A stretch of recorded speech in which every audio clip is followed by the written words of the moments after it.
All right. Thank you so much for coming back. My name is Devdas. I am a junior doctor by day, aspiring comedian by night, and a storyteller on the side, I suppose.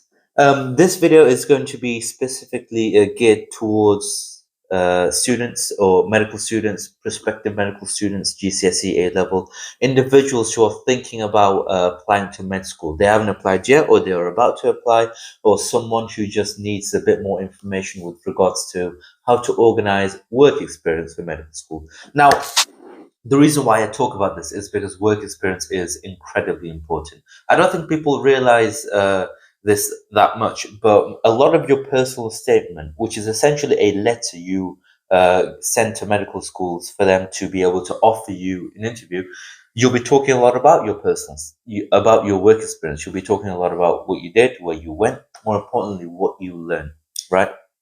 So you have to make sure you have a good idea of how to get work experience, and for that, you have to be able to plan it.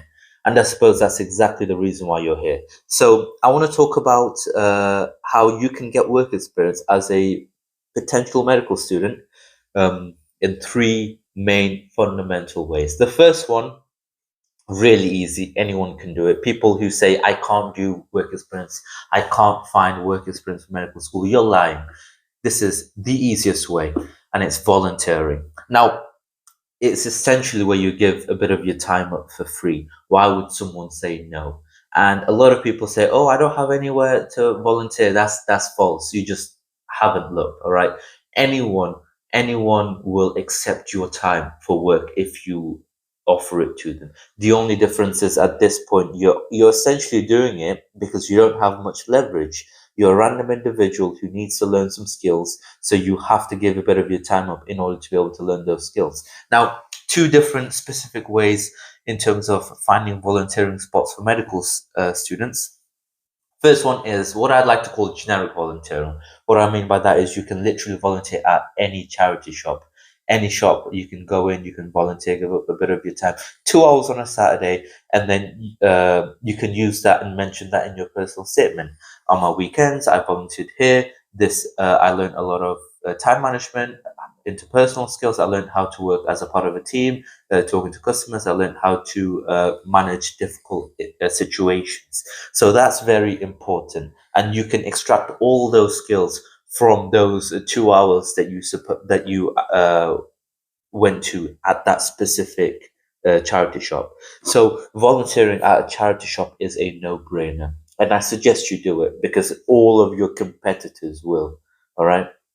The second thing, again, this is something that most prospective medical students, especially those who find it difficult to actually organize relevant work experience in a hospital or in a GP setting, this is what they do. And this is what I did when I was struggling. And I remember this.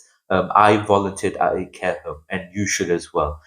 Again, it literally has to be for 2 hours after school on one day a week. All right. You go in, you help them with food, you have a chat with the residents, you play some games, and then you leave. But you can mention it. You can talk about how that specific time in the care home helps you develop your communication skills, how that helped you develop your caretaking skills, how that helped you understand and at least come to a an acceptance of the brief realities of life, how there's a cycle, how we're all going to end up like that one day. And ultimately it shows that you care, it shows that you have a capacity for kindness, it shows that you're willing to go out of your way to at least make a difference in someone else's life out of your own kindness.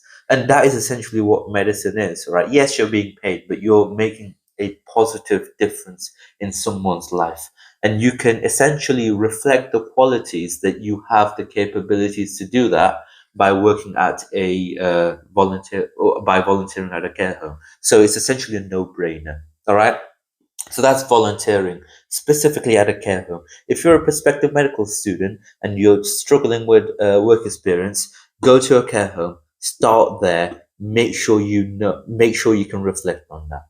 Now, the second one is a more focused work experience. So that's uh, work experience in hospitals, work experience in GPs. Now, you can break this down. There are some of you out there who are applying for med school who have parents who are in that sector, whether it's as doctors, as nurses, as admin staff. They can help you get a foot in the door. You can either be shadowing them if your dad or your mum is a cardiothoracic surgeon, you can literally shadow them, which of course means that you do have a bit of an advantage over others. Or if they're nursing staff, then you can go and shadow the nursing side, the nursing your nursing parents can have contacts with regards to the consultants at the wards that they work in. They can provide you with a foot in the door in that regard.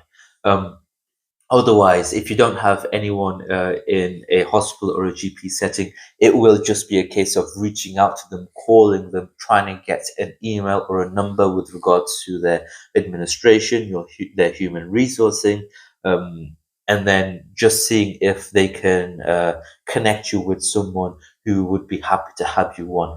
That it will be very difficult. And the thing to remember is that you will have to apply, you will have to email, you will have to pester, you will have to chase up multiple times. And if you give up easily, don't bother. All right. And if you're going to give up with that, you'll probably give up with medicine.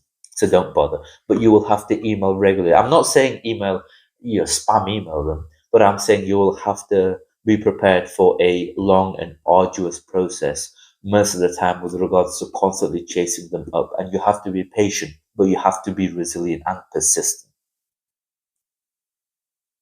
Now, the third way and the most important way, and this is the way that I essentially organize most of my work experience, is essentially through network. Now, again, family, if you have family that's into it, that's very good. But network is very important. And I'll tell you how that's important. The way I organized the med school was that I was struggling, work experience was that I was struggling a lot with regards to um, finding someone who would at least give me an opportunity to go to their clinic, to shadow them, you know, and I was getting frustrated. I wasn't giving up, but I was getting frustrated, and I knew it was a test, but I also knew I wasn't going to give up. The way I organized my work experience was that okay, so I had a friend whose mum was a GP. Now a lot of other people knew that she was a GP as well, and a lot of people who was applying for med school reached out to my friend with regards to being able to shadow his mum at the GP practice. I did that as well. My friend said, "Listen, a lot of people have done that already. My mum's thinking about it. A lot of people have asked her. Um, she's on the middle." So I said, "Fair enough. I wouldn't push it that much." Now, fast forward a few months later, I ended up bumping into my friend and his mum at a parents evening meeting. I said hi to the friend. I looked at the mum. I acknowledged her, and then I went about. 2 days later, my friend messages me and he says, "Listen, if you still want to, my mum is happy for you to shadow her at her GP practice." And the only reason why is because she was there at the parents evening. You were the only kid who was a friend of his son. So my friend's friend, you were the only kid who essentially talked to the friend and then acknowledged her as well. So essentially, kindness and basic manners got me a shadowing role at my friend's mum's GP practice. I went there for approximately a week every evenings, and then my friend's mum, who's the GP who I was shadowing, her friend's husband was a consultant at a nearby hospital. So she went out of her way to organize a work experience for me at this ward. So I went there for essentially another week as well, for 2 hours. So the culmination of my work experience was essentially 2 weeks of disintegrated shadowing that I essentially strung together through kindness, patience, due diligence, networking, but ultimately through the good grace of God. And that's something I'm very appreciative of. In fact, after I after I finished med school, I got in touch with my friend who I lost contact with. I met up with him and I gave him flowers and chocolates to give to the wonderful lady who helped me get into the door. And she was very appreciative, to be fair, which is very sweet of her. But of course, I am more grateful. So that's essentially how you can get work experience for medical school. Make sure you find a volunteering spot, and that's essentially a no-brainer. It's very easy. Volunteering, go out of your way to reach out to hospitals, nearby GPs. Uh, be patient, but be persistent, and see if you can get even 1 or 2 hours a week. Even something is better than nothing, and something is something that you can essentially reflect on. And the third one is your network. Your network is your net worth. Look around your friends, ask your mum, ask your dad, see if they have any friends, and then friends in the field, whether it literally can just be your mum's friend is an admin staff at a hospital, so they can look into it a bit more for you. Make sure you maximize your net worth. Those are the three things: volunteering, hospitals, GPs, network. Right.